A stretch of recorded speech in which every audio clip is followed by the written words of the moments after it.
बिस्मिल्लाहिर्रहमानिर्रहीम जी। तो ये चैप्टर नंबर 15 है सेकंड ईयर का। हमारा आज का टॉपिक है होम्योस्टेसिस। ये सबसे पहला जो आपका टॉपिक है होम्योस्टेसिस, इसका नाम है।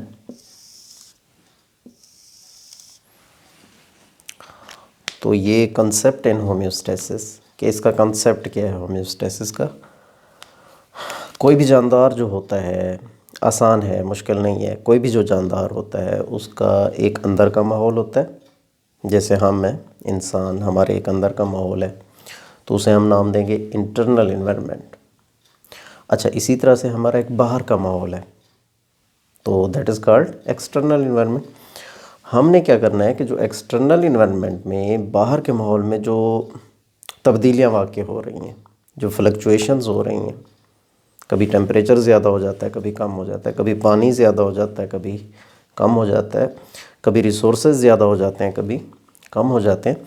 तो हमने अंदर का जो माहौल है उसको बरकरार रखना है, मेंटेन रखना है उसको। उस माहौल के मुताबिक जो बाहर का है चेंज नहीं होने देना, ना टेम्परेचर ना कोई और चीज़। ओके, तो इसकी डेफिनेशन यूँ की जा सकती है कि हम अगर इसको डिफ़ाइन करें तो जो इसकी डेफिनेशन होगी वो कुछ इस तरह से बनेगी। हम ये कहेंगे द प्रोटेक्शन, यानी हिफाजत, of internal environment. The protection, हिफाजत, किस चीज़ की हिफाजत? ऑफ इंटरनल इन्वायरमेंट, अंदरूनी माहौल की, अंदर के माहौल की हिफाजत। इंटरनल इन्वायरमेंट, किसका इंटरनल इन्वायरमेंट? किसी भी ऑर्गेनिज्म का, किसी भी जानदार का internal environment of an organism. किसी भी जानदार का इंटरनल जो इन्वायरमेंट है उसकी प्रोटेक्शन करना। किस चीज़ से प्रोटेक्शन करना? फ्रॉम दी हार्म्स, नुकसान से। फ्रॉम दी हार्म्स, हार्म्स किस चीज़ के? नुकसान किस चीज़ के? उन फ्लक्चुएशंस के,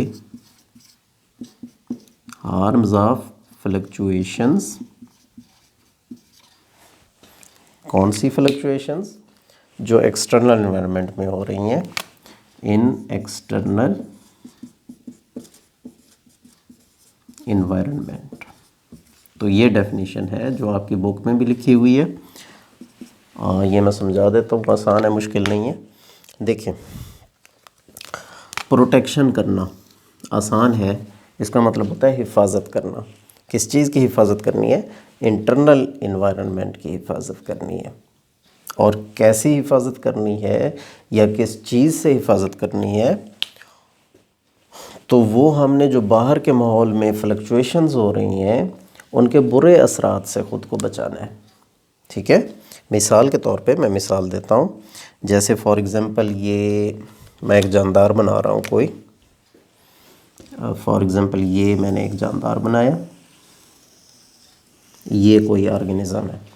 सपोज़ कर लें कि ये मैंने कोई ऑर्गेनिज़म बनाया, कोई जानदार, कोई ज़िंदा चीज़ बनाई। अब इस ज़िंदा चीज़ के अंदर अगर आप देखें तो दो तरह के माहौल आपको नज़र आएंगे, दो तरह के इन्वायरमेंट नज़र आएंगे आपको। ठीक है, थोड़ा सा कंसेप्चुअल है, समझेंगे तो ईज़िली समझ आ जाएगा, कोई मुश्किल नहीं है। तो एक जो इसका इन्वायरमेंट है वो अंदर का है, अंदर का माहौल, इसे हम कहेंगे इंटरनल इन्वायरमेंट। Internal environment. और एक होता है इसके बाहर का माहौल, that is called external environment. Okay, external environment, बाहर का माहौल। तो जो एक्सटर्नल इन्वायरमेंट है किसी भी जानदार का, वो हर वक्त तब्दील होता रहता है, हर वक्त चेंज होता रहता है। और वो चेंज इस तरह से होता है कि वो शदीद किस्म का चेंज होता है। कभी बिल्कुल ज़ीरो हो जाता है, कभी बिल्कुल हाई पीक पे पहुंच जाता है, ठीक है। लेकिन उसने अपने अंदर के माहौल को उस फ्लक्चुएशन से बचाना है। इसको हम कहते हैं फ्लक्चुएशन, जो तब्दीलियां वाक़ होती हैं। ये मैं एरो लगा रहा हूँ, ये दोनों तरफ मैंने एरो लगाए हैं। अगर फॉर एग्ज़ाम्पल बाहर के माहौल में टेम्परेचर 0 डिग्री तक चला जाता है, इधर 50 डिग्री तक चला जाता है सर्दियों में, गर्मियों में, ठीक है। लेकिन जो जानदार है उसने अपने अंदर के माहौल को ना 0 होने देना है, ना 50 होने देना है, ना 10 होने देना है, ना 40 होने देना है। उसने मेंटेन रखना है ख़ुद को। जैसे मैमल्स का जो इंटरनल टेम्परेचर है वो 37 डिग्री सेंटीग्रेड होता है, आपने पढ़ा होगा। और ये 37 डिग्री सेंटीग्रेड बाहर का तो नहीं होता, कभी कितना कभी कितना, लेकिन वो अंदर के माहौल को मेंटेन रखते हैं। अब आपको समझ आ गया होगा कि प्रोटेक्शन ऑफ इंटरनल इन्वायरमेंट, यानी इंटरनल जो इन्वायरमेंट है, अंदर का जो माहौल है, उसकी प्रोटेक्शन कर रहे हैं जानदार। किस चीज़ से? From the harms of fluctuation, यानी वो जो फ्लक्चुएशंस हो रही हैं, तब्दीलियाँ हो रही हैं, उनके नुकसान से अंदर के माहौल को बचा रहे हैं जो जानदार हैं। इन एक्सटर्नल इन्वायरमेंट, वो फ्लक्चुएशंस जो बाहर के माहौल में हो रही हैं, एक्सटर्नल इन्वायरमेंट में जो हो रही हैं। ओके, ये समझ आ गया होगा, इजी है।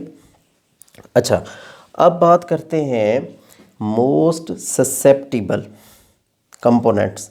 किसी भी जानदार के ऐसे कंपोनेंट्स जिस्म के अंदर जो ज़्यादा तब्दीली का असर ले लेते हैं, उन्हें हम कहते हैं मोस्ट ससेप्टिबल। ये मैं लिख देता हूँ, मोस्ट ससेप्टिबल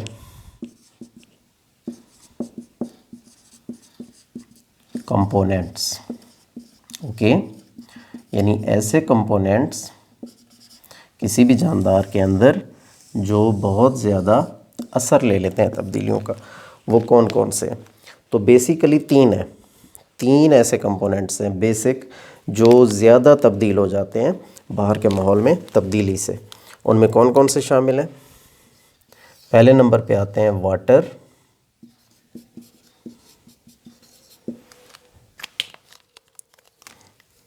सॉल्यूट्स,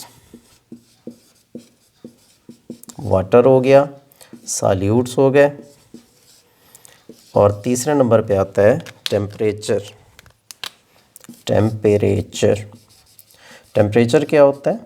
दर्जा हरारत। ये भी बहुत ज़्यादा असर लेता है, जो अंदर का दर्जा हरारत, ये टेम्परेचर होता है। ये 3 मेन है, वाटर, सॉल्यूट्स एंड टेम्परेचर।